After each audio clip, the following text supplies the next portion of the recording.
गेहूँ, ज्वार, साबुत चना, मक्का, दाल, बाजरा, चावल।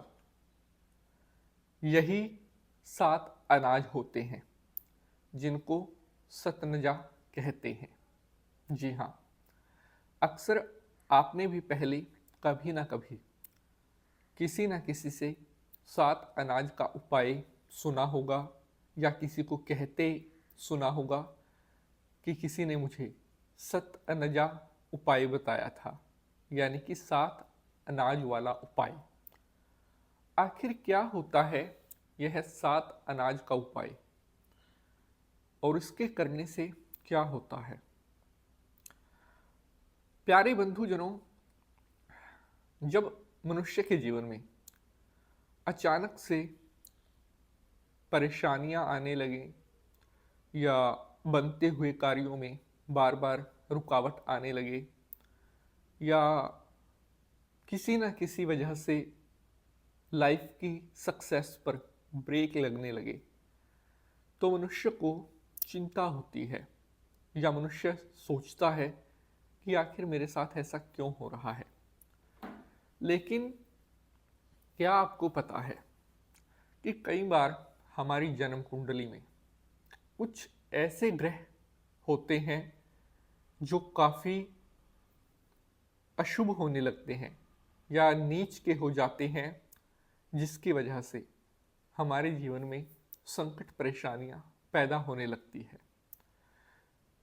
सनातन धर्म में, हमारे ज्योतिष शास्त्रों में प्रत्येक ग्रह के लिए कोई ना कोई उपाय, टोटका बताया गया है और कहा गया है कि सबसे ज़्यादा महत्व अगर किसी चीज़ का है तो वह दान का है।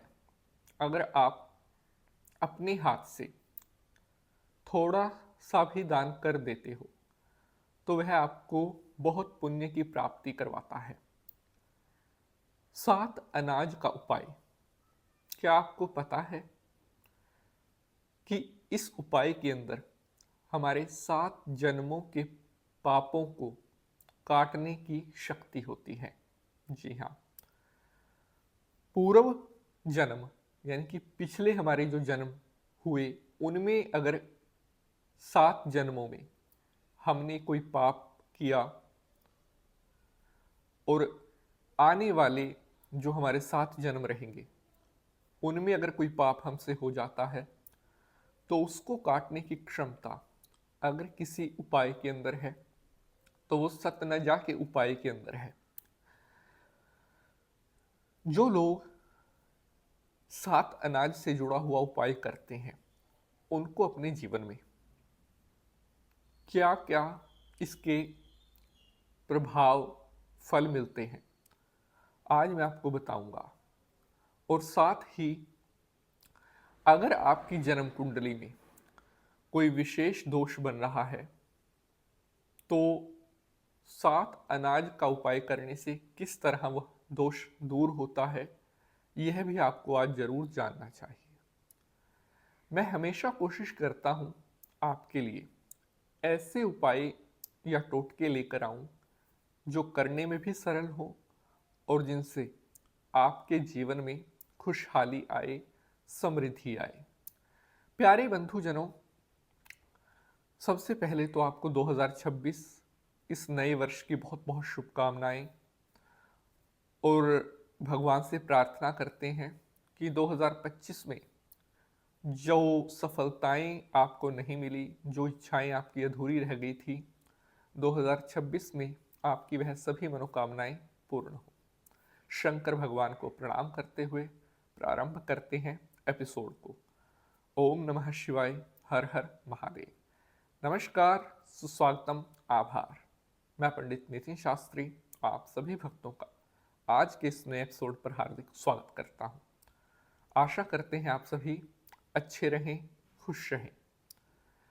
7 अनाज, जी हाँ, अलग अलग प्रकार के जो अनाज हैं उसे सतनजा कहते हैं, जिनमें मैंने आपको बताया गेहूं, ज्वार, साबुत चना, मक्का, बाजरा, चावल, काकून या दाल भी होते हैं। इन्हें कहते हैं सतनजा।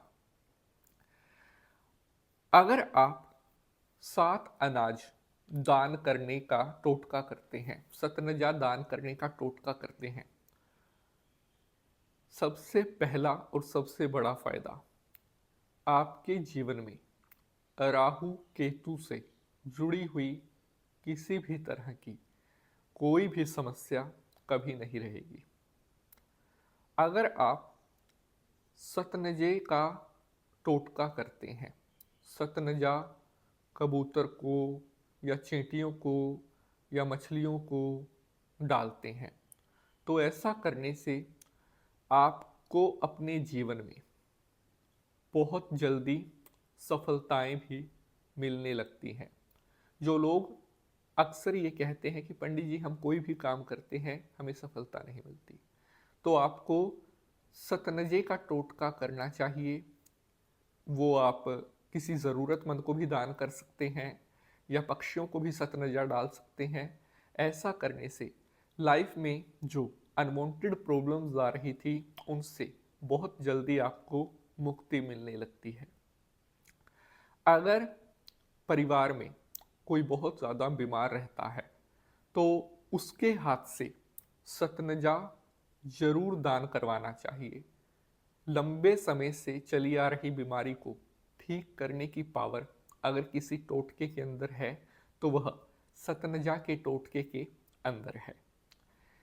अगर आपका कोई ऐसा काम है जो बहुत लंबे टाइम से बन नहीं पा रहा है, चाहे वह जमीन जायदाद से जुड़ा हुआ कोई काम है, चाहे आपका वो कोई पर्सनल कोई काम है, चाहे वो आपका कोई पैसे का लेन देन का कोई काम है, या अगर आपका पैसा कहीं पर किसी के पास रखा हुआ है वो लौटा नहीं रहा है, तो आप शनिवार के दिन सतनजा पक्षी को ज़रूर डालें।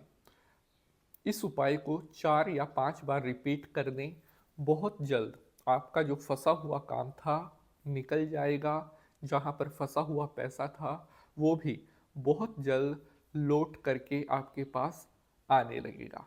इसके अलावा अगर आप सतनजे का दान करते हैं तो ऐसा करने से आपके जो नवग्रह हैं, जी हाँ, सूर्य, चंद्र, मंगल, बुध, गुरु, शुक्र, शनि, राहु, केतु, सतनजा का दान करने से यह सभी ग्रह शांत रहते हैं और मनुष्य को अपना शुभ आशीर्वाद प्रदान करते हैं, जिससे हमारे जीवन में आने लगती है बहुत ज़्यादा तरक्की, बहुत ज़्यादा खुशहाली। आशा करते हैं एपिसोड आपको पसंद आएगा। लाइक शेयर जरूर करेंगे। हर हर महादेव।